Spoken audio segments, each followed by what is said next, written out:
A while back, I talked about a series built around a strong female lead with supernatural power, a close-knit group of friends, turncoat villains, and a long-form narrative that balanced character growth with escalating stakes. I also said I'd come back to the spin-off here because the spin-off didn't just continue the story, it changed the format, the tone, and the entire philosophy of how that universe worked. The original show perfected a structure that mixed episodic storytelling with a seasonal arc, self-contained stories that still fed into a larger emotional and narrative trajectory. You could drop into an episode and enjoy it on its own, but if you followed the season, everything accumulated. Relationships evolved, consequences stuck, trauma carried forward. It was accessible, but it was also serialized in a way that rewarded commitment. The spin-off didn't just inherit that structure, it tried to re-engineer it. Welcome to the Snake Pit, where we're full of bile and venom. I'm your host, Snake Dæmon, and today I'm finally talking about the spin-off that redefined the rules of its universe, Angel, and why its first season deserves far more respect than it ever gets. When Angel leaves Sunnydale at the end of Season 3 of Buffy the Vampire Slayer, it isn't framed as a heroic departure. It's exile. He removes himself from the only place he belongs so Buffy can live a normal life, and the result isn't freedom, it's isolation. Los Angeles isn't a new start, it's a slow descent. He's cut off from community, structure, and purpose, drifting closer to relapse with every passing day. What the spin-off does immediately, and smartly, is strip him of safety nets. There's no Scooby Gang, no library, no Watcher, no Slayer. Just a vampire with a soul in a city that eats people alive. The formation of Angel investigations isn't a power fantasy, it's survival psychology. Doyle's visions, Cordelia's grounding presence, and Angel's guilt-driven need for redemption don't form a heroic team. They form a coping mechanism. Help the helpless isn't a slogan, it's a stabilizer. It gives Angel a reason not to fall apart. The detective agency format isn't cosmetic, it's structural therapy. Every case is a moral anchor keeping him tethered to humanity. That's where Season 1's format shift really matters. Instead of high school allegory and teen melodrama, Angel becomes an urban procedural, missing persons, predators hiding in plain sight, abuse metaphors, stalkers, serial killers, corrupt systems.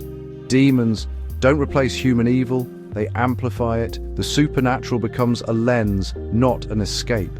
This is where the show starts to resemble long-form narrative experiments like Babylon 5, and structurally echoes what the X-Files was doing with mythology versus monster of the week storytelling.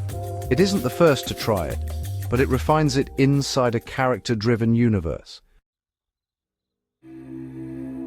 Season 1's biggest strength is its groundedness. Money matters, rent matters, failure matters. Cordelia isn't a chosen one. She's broke. Doyle isn't a warrior. He's scared. Angel isn't a champion. He's barely holding it together. Even the setting reinforces this. Basements, alleys, sewers, backrooms, cheap offices, temporary homes. When later seasons move into the Hyperion Hotel and cosmic politics, the show becomes bigger, but it also becomes less intimate. Season 1 feels like the underbelly of a city, not a stage for destiny. Narratively, the season builds quietly, but deliberately. Kate Lockley's arc isn't about betrayal, it's about disillusionment. Faith's arrival isn't fan service, it's thematic reinforcement. Faith and Angel mirror each other. Violent pasts, guilt, self-hatred, and the idea that redemption isn't something you're given, it's something you choose to suffer through. Her breakdown in Angel's arms isn't weakness, it's surrender to accountability.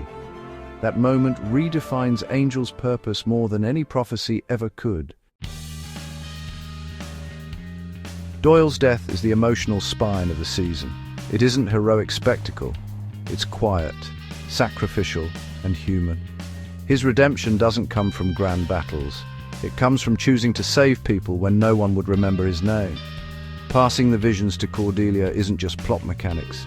It's a transfer of moral responsibility. Cordelia doesn't become more powerful. She becomes more burdened. Her growth is internal, not supernatural. Then the show introduces its real long-game antagonist, Wolfram Hart, and this is where Angel truly separates itself from Buffy. This isn't a villain you punch, it's not a demon you stab, it's not an apocalypse you close a portal on. It's infrastructure, it's systemic evil. Bureaucratized corruption. Evil as institution, not entity. Lindsay and Lila aren't monsters, they're functionaries. They represent something far more disturbing than hellspawn evil that's legal, organized, professional, and profitable. The Shanshu Prophecy reinforces this shift. Redemption isn't framed as emotional healing. It's contractual, conditional, transactional. Angel's future humanity isn't a moral reward, it's a cosmic clause. Even salvation is bureaucratized. Even hope is systematized. The universe itself becomes a machine, not a morality play. This is why, Season 1 feels different, and why people sometimes misunderstand it. It's not really trying to be epic, it's actually trying to be foundational. It builds tone, philosophy, and structure rather than just going for spectacle.